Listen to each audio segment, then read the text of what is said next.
कुछ लाला जी साहब के संदर्भ में भी उनका जिक्र हुआ और आज उनके दिन मना रहे थे। कुछ अनायास कुछ प्रेरणा हुई जिससे वह भी कुछ सेवक ने निवेदन किया।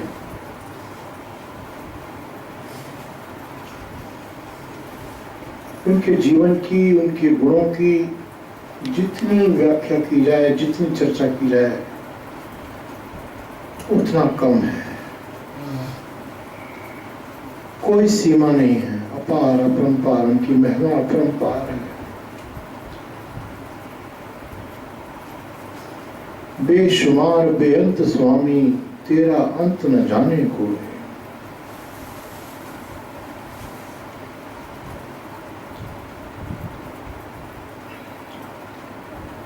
लौकिक व्यवहार में किसी के चाचा जी, किसी के नाना जी, किसी के बाबा जी, किसी के पिताजी,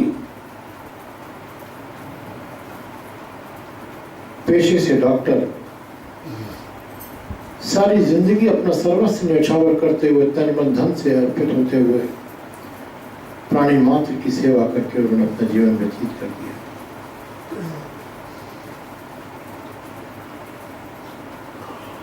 वास्तव में हमारे यहाँ के वेद पुराण शास्त्र जो भी कुछ कह लीजिए, वो अपने गुरु की जीवनचर्या ही सब कुछ है।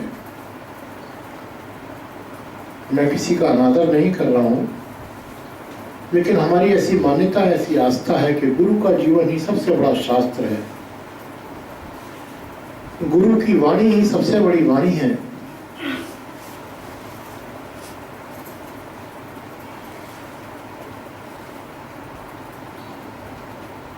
गुरुवाणी में लाइन आती है, पूज्य गुरुदेव अक्सर दोहराया करते थे,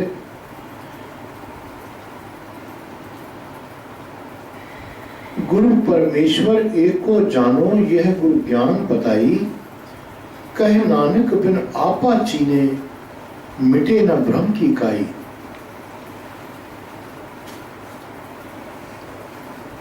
ये भ्रम रूपी काई जमा हो गई। काई जमने से हमको उसकी नीचे की वास्तविकता, काई के नीचे की जो वास्तविकता होती है उसका भान समाप्त हो जाता है, भ्रम में आ जाते हैं। वो कैसे दूर होगी? जब तक हम अपने अहंकार को चुन नहीं देंगे, अहंकार की सब आहुति नहीं चढ़ा देंगे।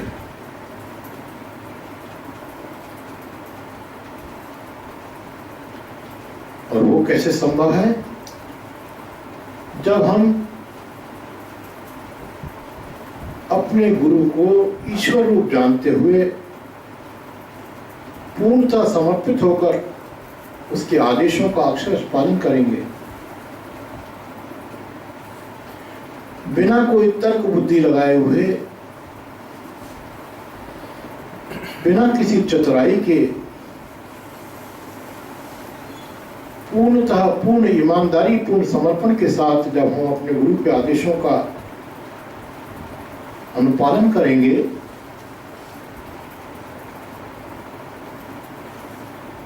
तब यह संभव हो सकता है।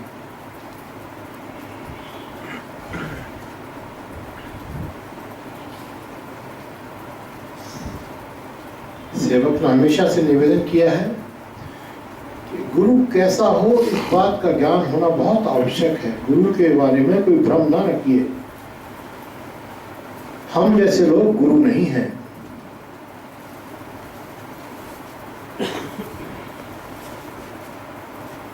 इतना कह सकते हैं कि हम वो भाग्यशाली लोग हैं जिनको परमात्मा ने कृपा करके, हमारे ऊपर रहम करके हमको इस बात के लिए चुन लिया है कि हमारा उद्धार हो। तो हमारे ऊपर एक जो जिम्मेदारी डाली हुई है कि इस जिम्मेदारी का निर्वहन करने में हम कुछ शर्म खाएंगे कुछ, और उस बोझ से अपने आप को सुधारेंगे, साथ में अपने को सुधार कर भाइयों को भी प्रेरित करेंगे। इस आशय के साथ, इस प्रयोजन के साथ ये जिम्मेदारी दी गई है। ये कोई औहदा या कोई पदवी या कोई राजपाट नहीं है। सच्चा गुरु तो 1000-1200 साल में कोई अवतरित होता है। जैसे हमारे ख़ानदान सिलसिला नक्शबंदिया ख़ानदान में हिंदुस्तान में हिंदुओं के अंदर सिरमौर परम संत परम पूज्य महात्मा रामचंद्र जी महाराज डॉक्टर श्री कृष्णलाल जी साहब को अपने साथ लेके आए और उनका अवतार हुआ।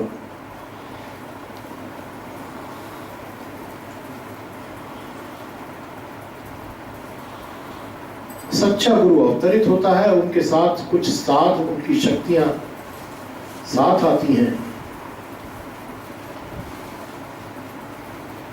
उन शक्तियों के साथ कुछ लोग ऐसे होते हैं जो पूर्व जन्म की कमाई किए हुए होते हैं,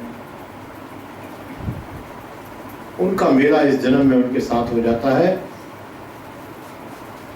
और चौथे नंबर पे वो लोग होते हैं जिनके कुछ संस्कार उदय हो जाते हैं और वर्तमान में उनको किसी ऐसे महापुरुष से भेंट हो जाती है, उनकी शरण ले लेते हैं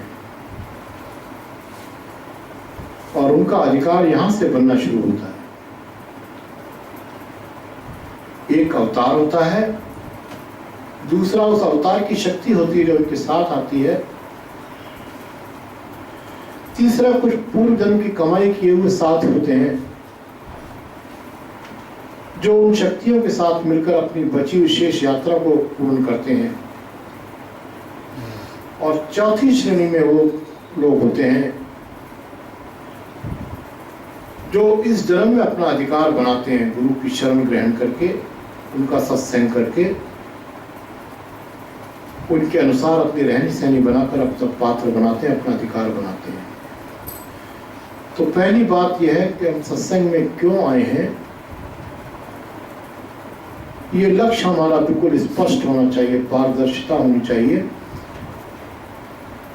हमेशा हमारे सामने रहे कि हमारा सत्संग में आने के पीछे उद्देश्य क्या है। दूसरा, गुरु के प्रति कोई भ्रम नहीं होना चाहिए। पहले भी कई बार निवेदन किया, आज और स्पष्ट रूप से कह रहा हूं,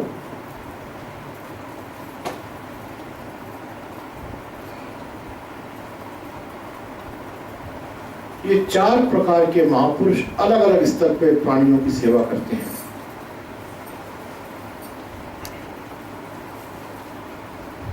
जिस महान हस्ती का हम दिन मना रहे हैं, उनका ये आदेश था कि गुरु करने में कोई जल्दबाजी नहीं करना चाहिए, बहुत सोच समझ करके गुरु करना चाहिए। वो कहते थे 2-4 जन्म तो गुरु को तलाश करने में लगा। पता नहीं हमारे कितने जन्म पहले बीत चुके हैं, हो सकता है ये चौथा जन्म ही हो, पर उनकी ऐसी मान्यता थी कि 2-4 जन्म तो गुरु को तलाशने में लग जाते हैं।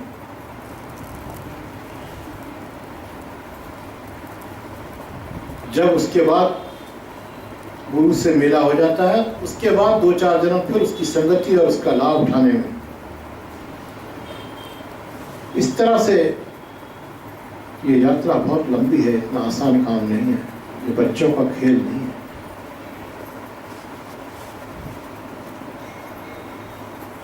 आज हम लोग जैसे और दूसरे क्लब ज्वाइन करते हैं, एक सत्संग भी ज्वाइन कर लिया, जब फुर्सत हुई जब चले गए। क्यों? क्योंकि कोई उद्देश्य नहीं है कि हम किस उद्देश्य से सत्संग में जा रहे हैं।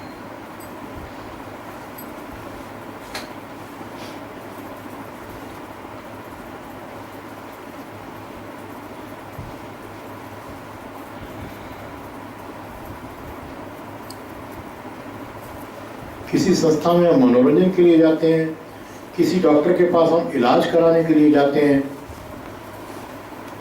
किसी शिक्षक के पास हम शिक्षा ग्रहण करने के लिए जाते हैं। हमारे अलग अलग उद्देश्य होते हैं और उस उद्देश्य के मुताबिक हमारी प्राथमिकताएं होती हैं।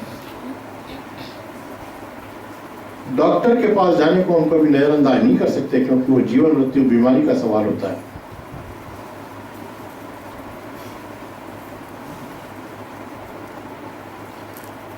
तो अगर वाकई में हमारा उद्देश्य स्पष्ट है और हम सत्संग से वाकई फायदा उठाना चाहते हैं, तो हमको अपने जीवन में सर्वोपरि प्राथमिकता सत्संग, गुरु के सत्संग को देनी होगी। और खाली एक अगर स्टेटस सिंबल के लिए गुरु और सत्संग को धारण किया हुआ है, तो माफ कीजिएगा, इसके प्रति मैं आगे कोई शब्द कहने का साहस नहीं कर पाऊंगा।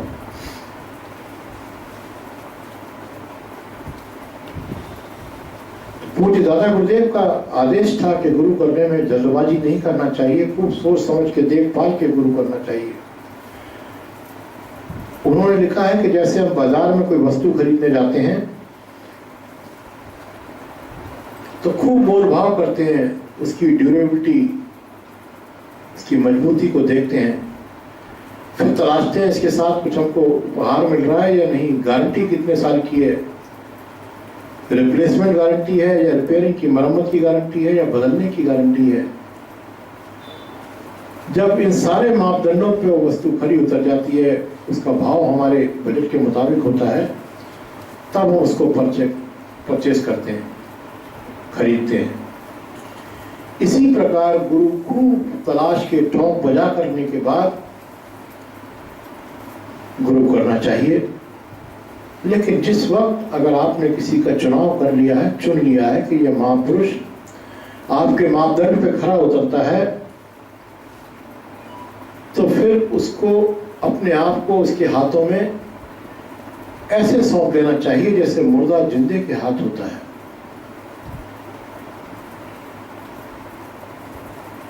ये निवेदन मैं उनके लिए कर रहा हूं जो वाकई में वास्तविकता में सत्संग से कुछ लाभ उठाना चाहते हैं।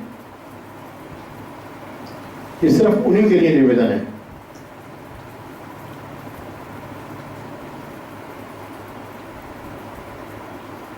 ये सत्संग खेल नहीं है।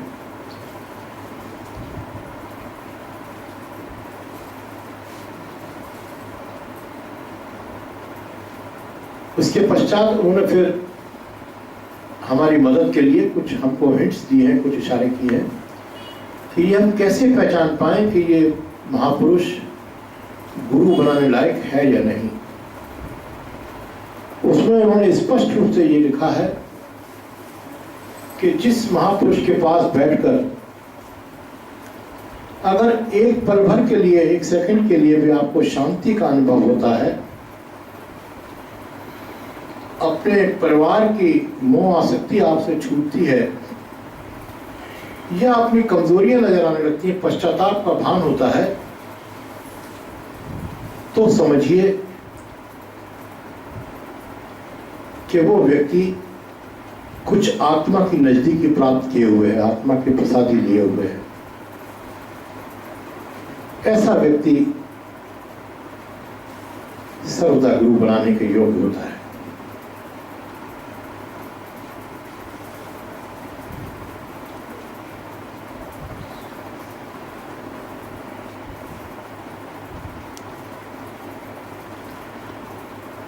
जब हमको कोई वस्तु हमारी आवश्यकता के अनुसार हमारे मापदंड पर खरी उतरती है, हम उसको अपना लेते हैं, तो धीरे धीरे बढ़ते हुए उससे हमको लगाव होने लगता है। शुरू में मोह होता है, एक आत्मिक विश्वास पैदा हो जाता है, और एक समय आता है कि हम उस व्यक्ति को जिसे हमने गुरु धारण किया है उसके ऊपर निर्भर करने लगते हैं। अपनी हर छोटी बड़ी परेशानी के लिए उसके ऊपर निर्भर रहते हैं।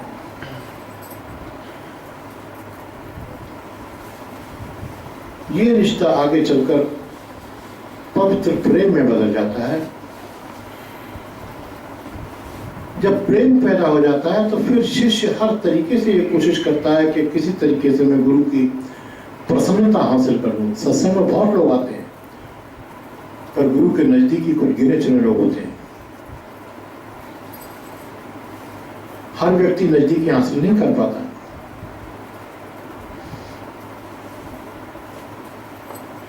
जो जितना गहरा उतरता जाता है गंगा प्रवाह में, उतना ज्यादा अधिक उसको शीतलता का अनुभव होता जाता है। इसमें गुरु का कोई कसूर नहीं है।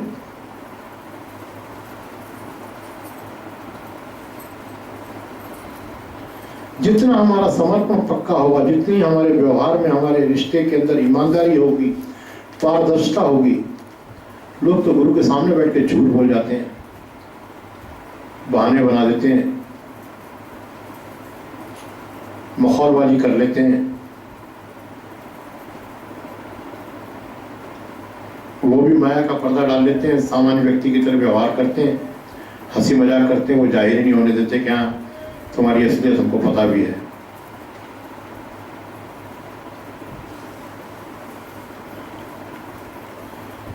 तो जब ऐसा रिश्ता दृढ़ होता जाता है, शिष्य गुरु को प्रसन्न करने का प्रयास करने लगता है, तब सही मायने में शिष्य, जिसको फारसी में कहते हैं मुरीद, बनता है। मुरीद लफ्ज के मानी होते हैं मुर्दा के। वो अपना सब कुछ गुरु चरणों में अर्पित कर देता है, तब दीक्षा का पात्र बनता है। जैसा मैंने पहले निवेदन किया था, दीक्षा का मतलब होता है अपनी सारी इच्छाओं का दान कर देना। द यानी दान, और इच्छा का मतलब इच्छाओं का। अपनी कोई इच्छा नहीं, कोई चाह नहीं, एक सच्चा गुलाम बन जाता है। नाम क्या है? जो मालिक पुकारेगा। लेगा क्या? जो मालिक देगा। खाएगा क्या? जो मालिक खिलाएगा। रहेगा कहाँ? जहाँ मालिक रखेगा। ये एक सच्चे गुलाम के लक्षण होते हैं। जब एक शिष्य इतनी गहराई में उतर जाता है, तब धीरे धीरे धीरे धीरे वो सही मायने में आंतरिक दीक्षा प्राप्त करके मकबूल बन जाता है, यानी कबूल कर लिया जाता है। अब यहां से उल्टा काम हो जाता है। अब वो मुरीद नहीं है, अब वो मुराद है। अब गुरु इस चेष्टा में रहता हर वक्त कि मैं इसको कैसे प्रसन्न रखूं, कैसे खुश रखूं। ऐसे व्यक्ति के सारे काम परमात्मा या पूज्य गुरुदेव अपने आप संभालते हैं। संभालने का ये मतलब नहीं समझिए कि जैसा आप चाहते हैं उसके ऊपर रबड़ स्टैंप लगाते जाएंगे, नहीं। वो खूब जानते हैं कि आपकी भलाई किस चीज में है, किस चीज को देने से आपको नुकसान होने वाला है और किस चीज को देने से आपको फायदा होने वाला है। उसके मुताबिक वो आपको दुनिया उपलब्ध कराते हैं।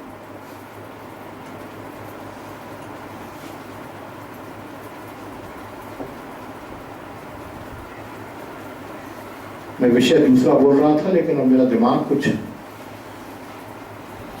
दूसरी तरफ को जाता जा रहा है। पूज्य दादा गुरुदेव के एक और कोटेशन की तरफ, एक और उनका बड़ा महत्वपूर्ण सार वचन है।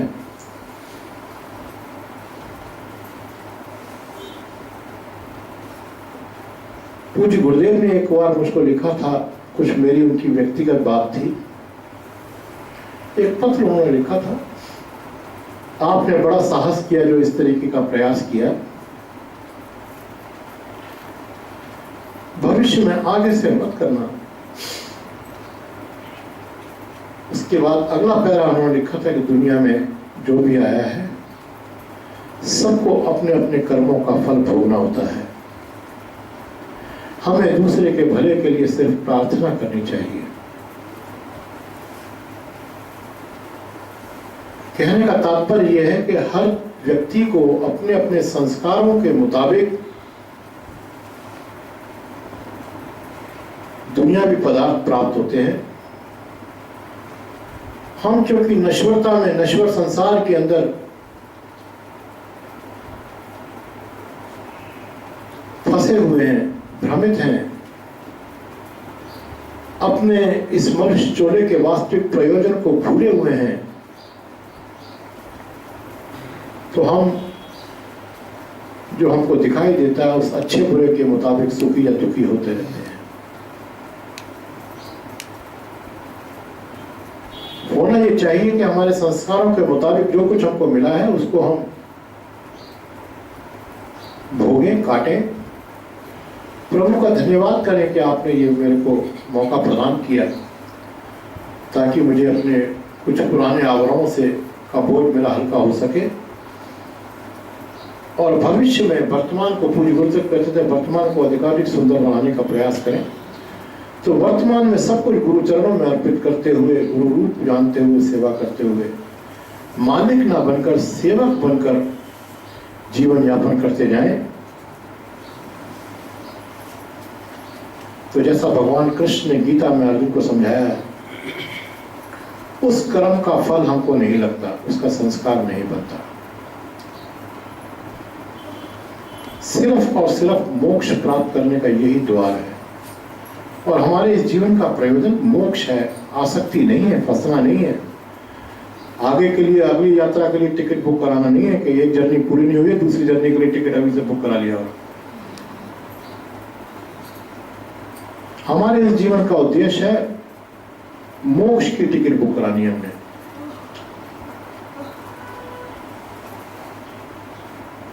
और उसका सरल शब्द है, व्यवहार में बहुत कठिन है। सबसे सरल रास्ता है, मेरा मुझ में कुछ नहीं, जो कुछ है सो तेरा, तेरा तुझको सौंपते क्या लागे है मेरा। जब मुझे कुछ लगेगा ही नहीं तो मैं ढूंढूंगा क्या, ओढ़ूंगा क्या। तो पूज्य दादा गुरुदेव का जो सार वचन मुझे याद आ गया बीच में, और मैं विषय से थोड़ा सा अलग हो गया।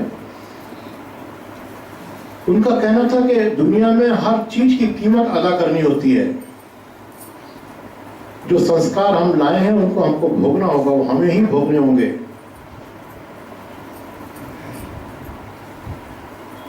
उनको धर्म का सहारा लेकर, किसी महापुरुष की, गुरु की शरण लेकर धर्म के मुताबिक भोगना चाहिए।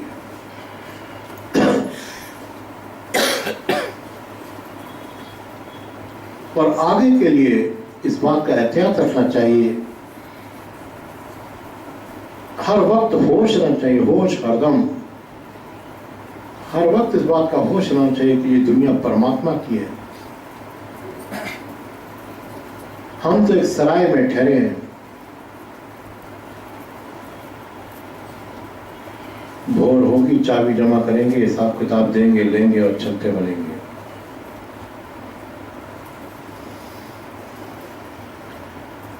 तो इसलिए वो कहते थे जीवन में विस्तार कम से कम करो, जितना जरूरी है जीवन यापन करने के लिए उतना विस्तार करना चाहिए। कारण ये है कि जब जब, ये उन्हीं के शब्द हैं, जब जब हमको दुनिया में किसी चीज की प्राप्ति होती है, उपलब्धि होती है, कोई सफलता मिलती है, तो हमारे पिछले जन्मों के कई पुण्य क्षीण हो जाते हैं। कीमत तो देनी पड़ती है। पहले तो हम कोई अच्छे कर्म करते नहीं जिससे हम पुण्य कमाएं।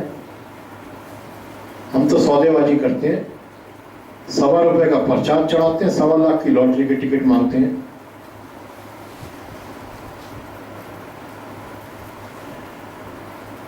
चाहे गुरु के पास जाएं, चाहे भगवान की किसी मंदिर में जाएं, चाहे गुरुद्वारे में जाएं, चाहे गिरजा में जाएं, इस विषय में पूज्य दादा जी महाराज का कहना था कि कभी भी कोई आशा रख के कोई पूजा नहीं करना चाहिए। किसी भी महापुरुष के पास या किसी भी देवी देवता के पास, किसी परमात्मा के पास कभी भी कोई आशा रख के नहीं जाना चाहिए कि हमको ये चीज प्राप्त हो जाए।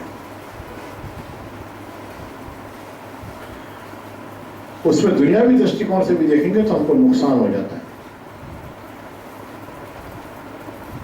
ये सौदेबाजी है, बदला है। फिर वो भी मोल भाव करने लगते हैं कि जो कीमत लाया है इसमें कितना वजन है।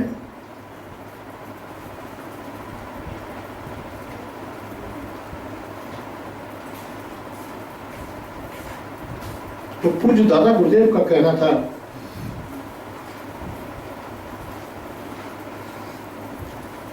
कि दुनिया में अपनी आवश्यकताओं को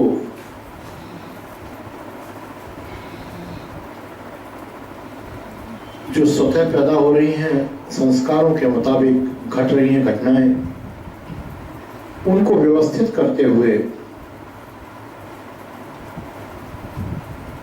वर्तमान में नियंत्रित रखना चाहिए।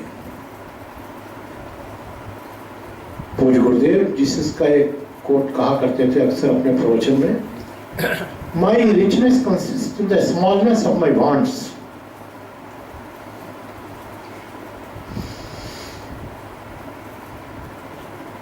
मेरी रहीसी मेरी आवश्यकताओं की, मेरी जरूरतों की कमी में है।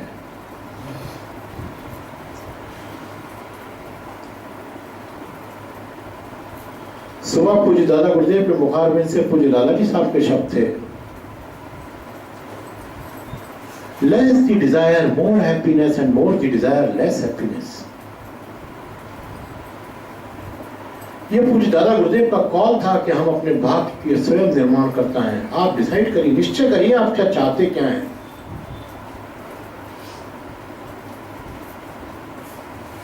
सबसे पहले अपने लक्ष्य का निर्धारण, उसके बाद उस लक्ष्य की प्राप्ति के लिए जो भी हमारे धर्म के हिसाब से यम और नियम हैं,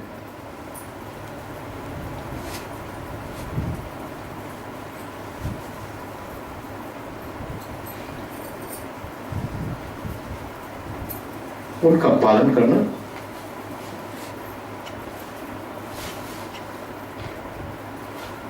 गुरु के आदेशों का पालन करना, सच्ची पारदर्शिता के साथ, सच्ची ईमानदारी के साथ उनके सत्संग का लाभ उठाते हुए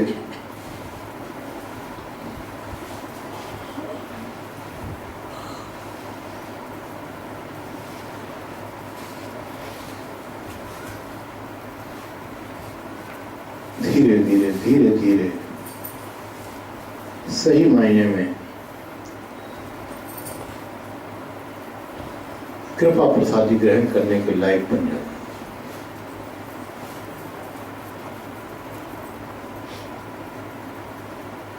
शायद पहले भी निवेदन किया था, एक बार झंझुनू में सत्संग हुआ था।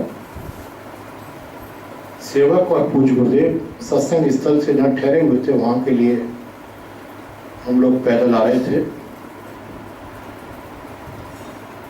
पीछे पीछे हमारे भाई श्री अनिल खन्ना और हमारे एक बुजुर्गवार मेरे पूज्य पिताजी के मामा जी डॉक्टर मूलचंद सिन्हा जी साथ में थे।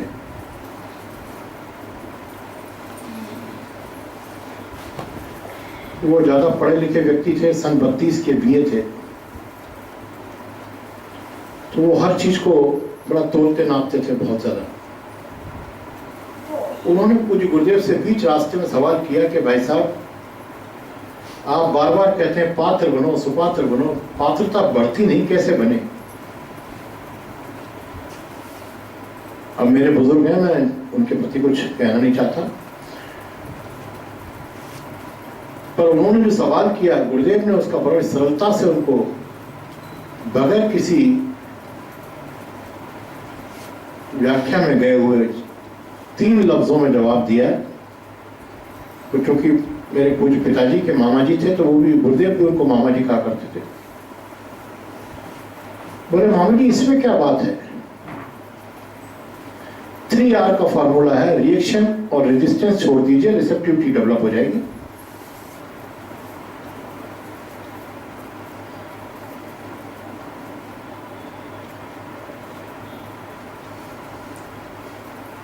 मैं अवाक सा, थोड़ी देर 2 सेकंड हम लोग सड़क पे चलते से रुके थे, मैं गुरुदेव का चेहरा देखता रहा। उनकी अदाएं बड़ी निराली थी, बड़ी निराली।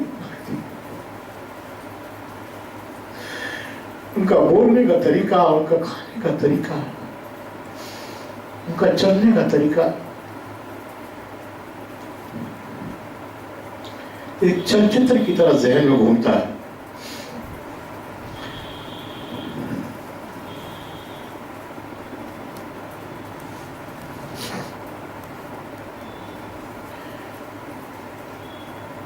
बड़ी सरलता से कहा मामा जी इसमें कौन सी बात है? रिएक्शन और रेजिस्टेंस छोड़ दीजिए, रिसेप्टिविटी डेवलप हो जाएगी। जिसे हिंदी में कहते हैं प्रतिक्रिया और प्रतिरोध छोड़ दीजिए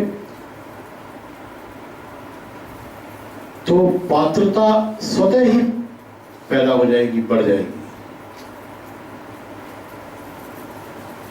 मैंने उसी वक्त अपने अंदर टटोला, सबसे पांव तक मैं इस बीमारी का शिकार था, आज भी हूं।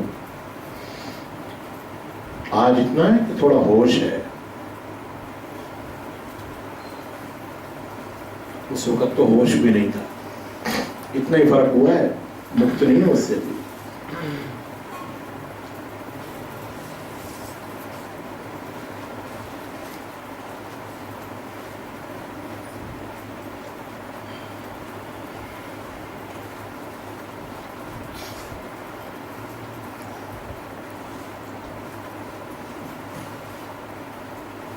हमारे अपने अंदर ना हमारे कर्म ऐसे हैं, हमारी आत्मा भी ये शैतानों के चंगुल में ऐसी फंसी हुई है, उसमें भी इतनी शक्ति नहीं है, इतना बल नहीं है कि हम अपने बलबूते के ऊपर अपना कुछ सुधार कर सकें।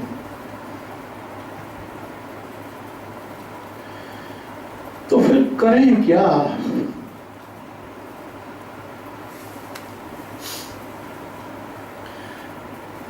भगवान कृष्ण ने अपने प्रिय सखा अर्जुन को भक्ति योग, सांख्य योग, दुनिया भर की शिक्षाएं देने के बाद जब वो भी हमारे जैसा लाचार हो गया, आखिर में उसको बड़ा खुला आश्वासन दिया था कि बेटे तू मेरा सच्चा दोस्त है, मैं तुझको एक बात राज की बताता हूँ, तू जैसा है अच्छा बुरा जैसा है वैसा का वैसा मेरी शरण में आ जा, मैं तेरा सच्चा मित्र हूं, तुझको विश्वास दिलाता हूं कि भवसागर से पार लगा दूंगा। सिर्फ और सिर्फ एक यही रास्ता है, अपने आप को पूर्ण ईमानदारी के साथ अपनी सब अच्छाइयों बुराइयों को सब कुछ गुरु चरणों में अर्पण कर दें। ना अच्छा मेरा है ना बुरा मेरा है,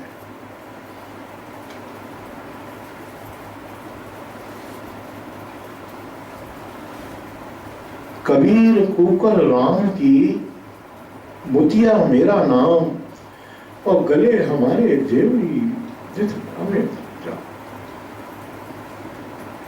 मैं तो राम की कुतिया हूं, गले में रस्सी डाली हुई है, जिधर ले जाएंगे।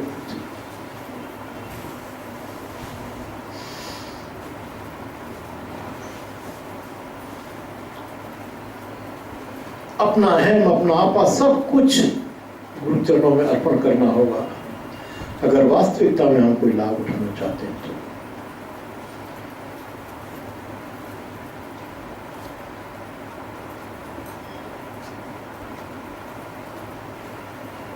ये मन बड़ा धोखा देता है। अर्जुन इतना नजदीक था, इतना बड़ा आश्वासन मिलने के बाद में भी उसको समझ नहीं आई। उसको इस बात का बड़ा अहंकार था कि मैं कृष्ण का सखा हूं, कृष्ण मेरे साथी हैं। और नतीजा क्या हुआ? अंत समय में जब भगवान का वापसी का समय आया, आप सब लोगों ने पढ़ा होगा, जिन्होंने भगवत पुराण की कथाएं सुनी है सब जानते हैं, वो अर्जुन जो गांडी की टंकार बजाया करता था, जब भगवान का अंतिम समय आया, जब शक्तियां लौटती हैं तो अपनी शक्तियों को वापस ले जाती हैं। उन्होंने कह रखा था कि मेरे नजदीक कोई मुझे स्पर्श ना करे।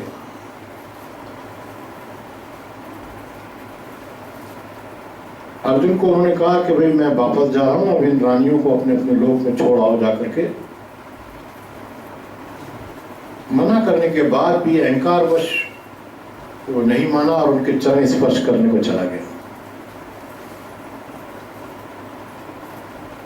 और यहाँ देखिए दो बातें, एक तो अहंकार के चक्कर में नहीं पड़ना चाहिए, और दूसरी बात जो सबसे प्रमुख बात है हमारे सिलसिले की वो ये है कि गुरु के मुंह से निकले हुए शब्द में जरा भी चूं-चरा नहीं करना चाहिए। उसने भगवान कृष्ण के आदेश की अवहेलना की और जाकर के उनका चरण स्पर्श किए। जैसे ही चरण स्पर्श किए, उसके अंदर अपने अंदर तो कुछ था ही नहीं, वो तो भगवान की शक्ति थी। वो शक्ति वापस खिंचकर उनके अंदर समा गई। नतीजा क्या हुआ कि जब वो रथ में उन रानियों को उनके लोग छोड़ने जा रहा था, रास्ते में भीलों ने उसको लूट लिया और उस अर्जुन से गांडी उठा नहीं, उसमें शक्ति नहीं रह गई वापस।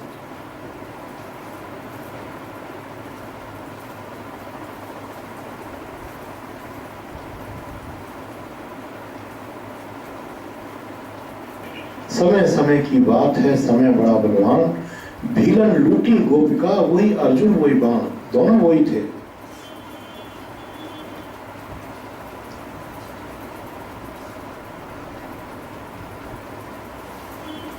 मन के फेर से बचना चाहिए। तो दादा गुरुदेव कहते थे मन जब कभी ऐसी बातें करता है तो जोर देकर उसके विपरीत चलना चाहिए।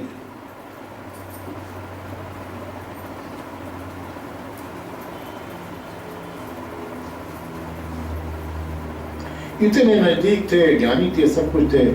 पांडवों में सिवाय युधिष्ठिर के अलावा किसी को स्वर्ग प्राप्त नहीं हुआ। युधिष्ठिर गया या उसका कुत्ता गया, बाकी सब हिमालय में ही सब समाप्त हुए।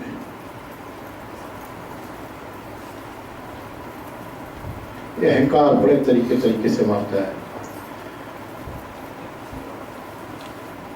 पूज्य गुरुदेव ने अपने अंतरंग आदेशों में सेवक को कहा था, बेटे जीवन के आखिरी सांस तक कभी मन पे भरोसा मत करना।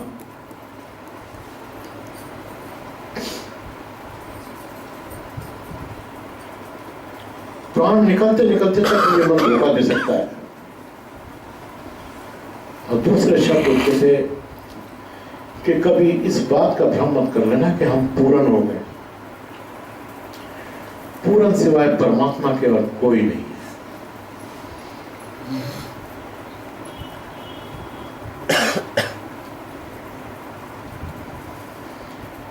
हमारी मासिक पत्रिका करतार संदेश में 2 स्तंभ अभी शुरू हुए, पिछले 7-8 महीने से आ रहे हैं लगातार। एक डायरी के पन्नों से, उसमें वो चीजें हैं जो पूज्य दादा गुरुदेव को अपने व्यक्तिगत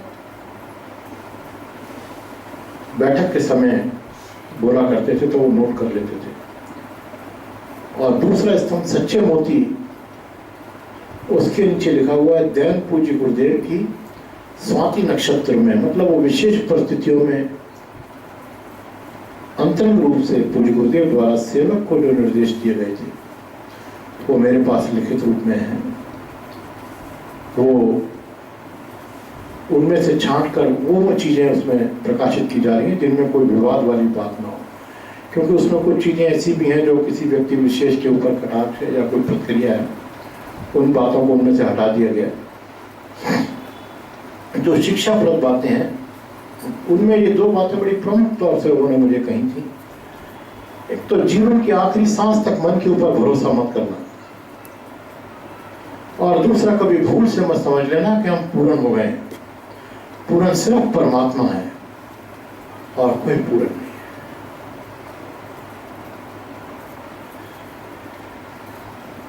हमारे अपने बस का कुछ नहीं है। हम इतने ज्यादा बोझ में दबे हुए हैं कि गर्दन उठाने के लायक नहीं है।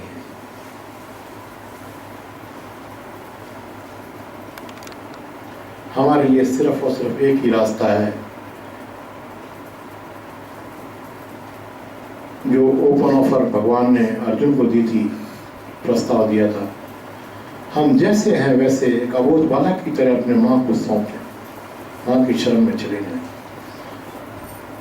माँ नहीं देखती कि बच्चा गंदगी में सना हुआ है या पेशाब में गीला है। जैसे ही बच्चा चिल्लाता है उसको उठा के अपने सीने से लगा लेती है और उसको खुश कर देती है। ऐसे बन जाएं, देखिए फिर देर नहीं लगती।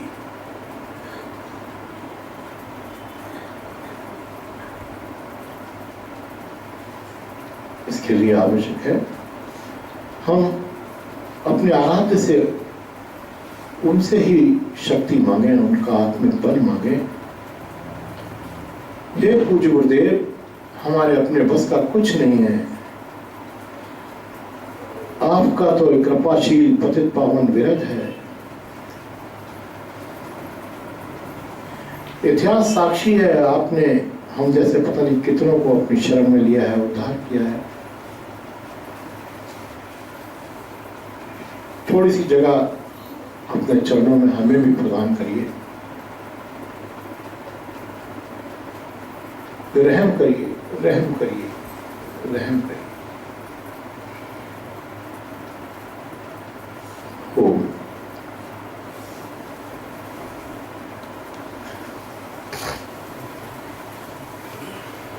हे मेरे गुरुदेव करुणा सिंधु करुणा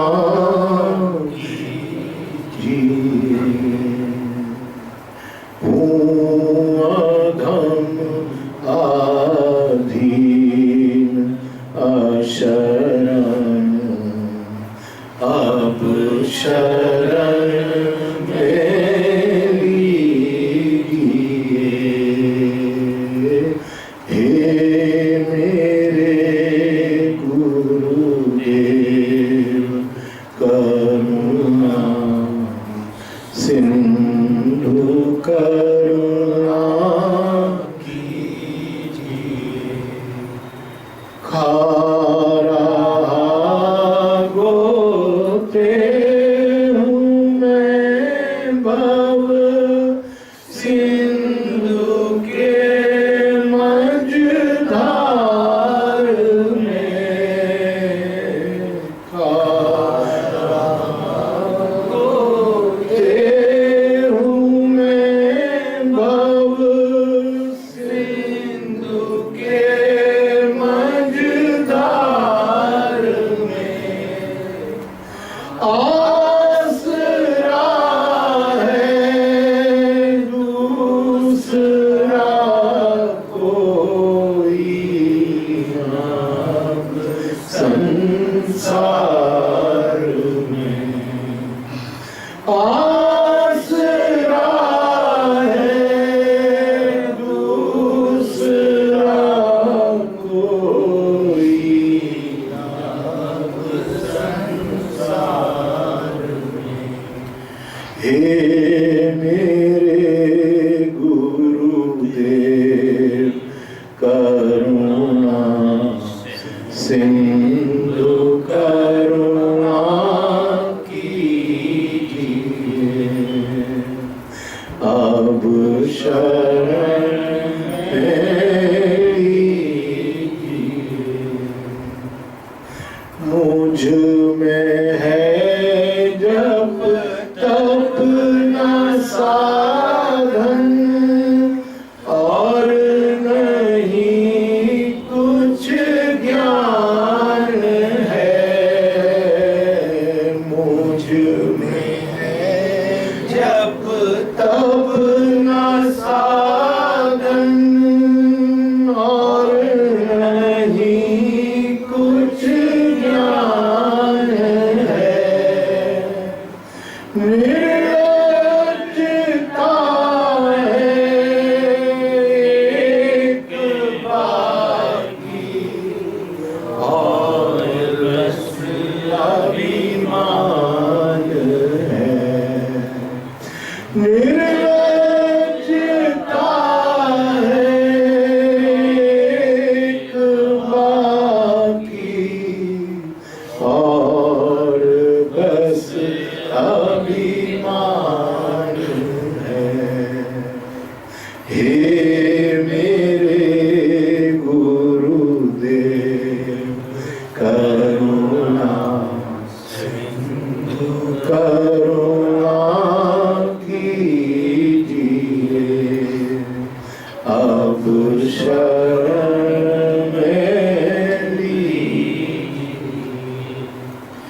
पाप बोझों से लदी नैया भंवर में जा रही।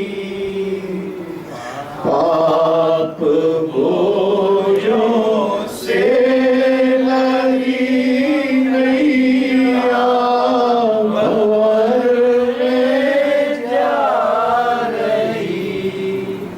ना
जन्म दुख से नाथ कैसे पार कर पाऊंगा, जन्म दुख से नाथ कैसे पार कर पाऊंगा। हे मेरे गुरुदेव करुणा सिंधु करुणा कीजिए, अब शरण में लीजिए। हर जगह स्वामी भटक कर ली शरण प्रभु आपकी, हर जगह स्वामी भटक कर ली शरण प्रभु आपकी। पार करना या न करना दोनों मर्जी आपकी। पार करना या न करना दोनों मर्जी आपकी। हे मेरे गुरुदेव करुणा सिंधु करुणा कीजिए। ओम